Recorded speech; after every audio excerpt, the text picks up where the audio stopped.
Alors que les négociations pour mettre fin à la guerre en Ukraine patinent, de nouvelles discussions entre Russes et Ukrainiens débutent mardi prochain à Genève.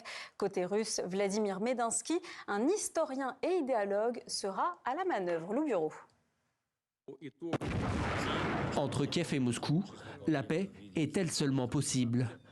Un nouveau cycle de négociations directes et triparties s'ouvre ce mercredi.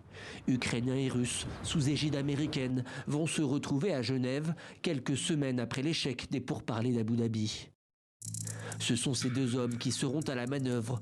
Côté ukrainien, Roustem Umerov, chef du Conseil de défense et de sécurité nationale. Côté russe, Vladimir Medinsky, un idéologue fidèle du Kremlin, déjà envoyé lors de précédentes négociations par Vladimir Poutine. Mais comment parvenir à un accord quand les positions de chaque camp restent figées ? Le Kremlin réclame de Kiev des concessions territoriales. Volodymyr Zelensky refuse et doit se justifier. Nous ne pouvons pas simplement nous retirer de notre territoire ou échanger une partie de notre territoire contre un autre. C'est un peu fou.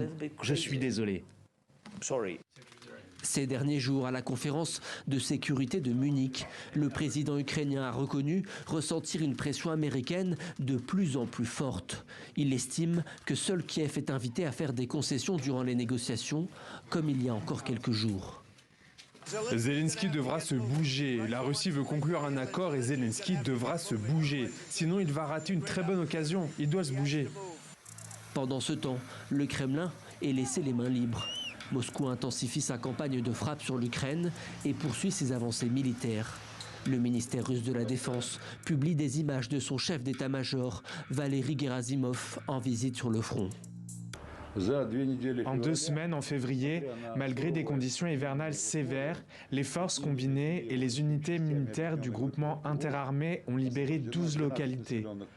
Washington veut croire à une paix avant l'été, mais reconnaît à demi-mot que l'impasse perdure. Marco Rubio déclarait même hier ouvertement ne pas savoir si le camp russe était sérieux dans sa volonté de mettre fin à la guerre.